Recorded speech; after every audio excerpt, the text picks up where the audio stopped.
Tinatalakay ngayon sa joint session ng Kongreso ang pagpapalawig ng martial law sa Mindanao. Hanggang December 31 ngayong taon ang hiniling na extension ng Pangulo. May ulat on the spot si Trisha Zafra. Trisha. Mariz, nagsimula na ang pagtatanong ng mga kongresista sa mga resource person na dumalo dito sa joint session sa Batasang Pambansa na tumatalakay sa martial law extension. Unang sumalang sa pagtatanong si Executive Secretary Salvador Medialdea. Inilatag niya ang mga dahilan bakit dapat palawigin ang batas militar. Pangunahing dahilan ang pagpapatuloy pa rin daw ng rebelyon na inilunsad ng Maute ISIS group sa Marawi, kaya kulang daw ang 60-day martial law declaration ng Pangulo para tuluyang maibalik sa ayos ang sitwasyon doon. Tanong ni Senate Minority Floor Leader Franklin Drilon, bakit 5 buwang extension agad ang hinihingi ng ehekutibo kung mahigit 300 Maute rebels na ang napatay ng militar sa halos 2 buwang bakbakan doon ayon mismo sa kanilang ulat. Sabi ni Medialdea, mas practical daw na humingi ng mas mahabang extension kaysa humiling ng 60 days at humingi na naman ng isa pang extension kung sakaling hindi pa rin matapos ang problema. Nasa mahigit 1,000 pa rin daw ang puwersa ng Maute. Punto naman ni Senador Risa Hontiveros, ano pa ba ang wala sa mga kasalukuyang batas at bakit kailangan pa ng martial law? Meron naman daw Human Security Act na problema sa terorismo ang tinutugunan. Sabi ni National Security Advisor Hermogenes Esperon, sa martial law, hindi kailangan dumaan sa korte kapag may kailangang arestuhin, kontrolin ang galaw o maglagay ng curfew. Mahalaga raw kasi ang oras sa gera. Samantala Mariz, sa gitna naman ng pagtatanong ni ACT Teachers Party List Representative Antonio Tinio, ilang lalaking nakaupo sa gallery ang biglang sumigaw. 8 kalalakihan ang dinampot at pinalabas ng mga tauhan ng House Sergeant at Arms at dinala sa Legislative Security Building.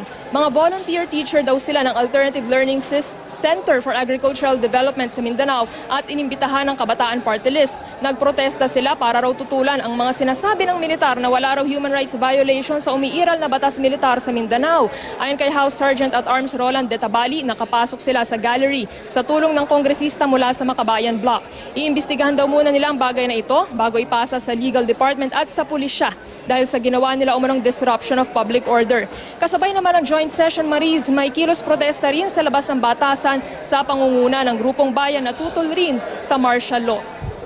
Mariz, bukod kay Medialdea, Esperon at Lorenzana, narito rin si Martial Law Implementor AFP Chief of Staff Eduardo Año, PNP Chief Ronald De La Rosa, Justice Secretary Vitaliano Aguirre, Transportation Secretary Art Tugade, Public Works Secretary Mark Villar at Health Secretary Pauline Obial.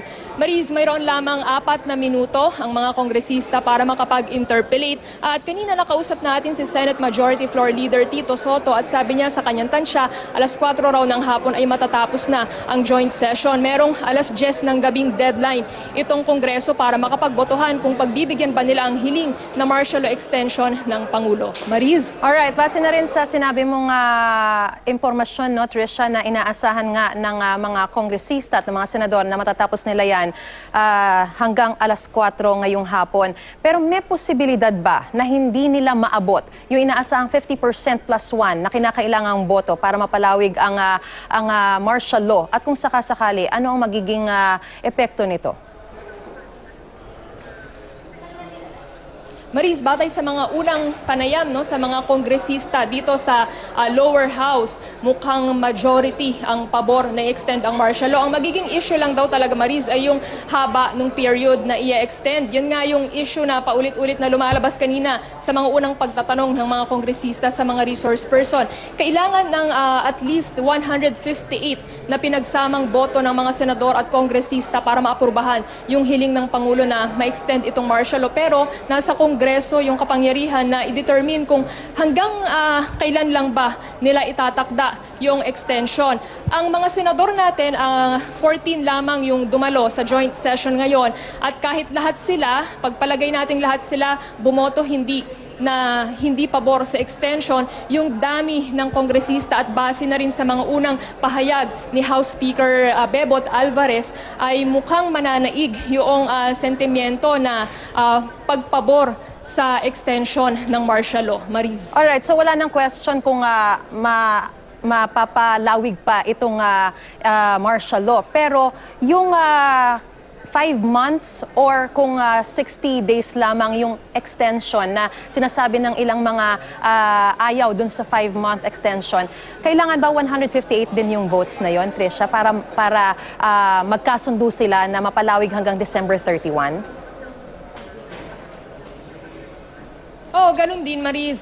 Bukod doon sa pagbobotohan nilang extension, i-determine din noong parehong chambers ng Congress yung period ng martial law. At yan nga ay kung papayag sila na payagan hanggang December 31 yung extension base sa hinihingi ng Pangulo o paiikliin pa nila to 60 days, 120 days. Sila ang bahala dahil itong Kongreso ang may kapangyarihan na magtakda ng panahon na yon, Mariz. At ang nakikita rin natin na isa pang contention dyan, Trisha, na base din sa mga debate kanina or sa interpellation, yung kung yung kabuuan ba ng Mindanao or sa ilang mga areas na lamang ipatutupad yung pagpapalawig nga ng martial law, kasi mismo nanggagaling sa ang sinasabi ng mga kumo-question, iilan na lamang yung mga lugar na talagang gustong tutukan sana ng mga militar at ng ating mga pulis, pero ang ninanais na pagpapalawig ay sa buong Mindanao pa rin.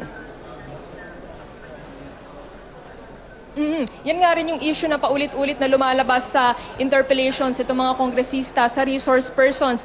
Ang justification ng ehekutibo para dyan, dahil hindi lang naman daw sa Marawi nagkakaroon ng mga, o hindi lang naman nasa Marawi naroon yung posibleng mga kalaban ng gobyerno. Nakapapasok daw yung mga reinforcement ng mga armadong grupo o nung armadong grupo na nasa Marawi mula raw sa mga karatig probinsya at karatig bayan sa Lanao del Sur. Kaya ito raw yung dahilan kaya bakit nila kailangang buong Mindanao pa rin ipatupad yung batas militar, Mariz. Alright, so abangan natin ang magiging resulta ng kanilang botohan mamayang hapon. Maraming salamat sa iyo, Trisha Zafra.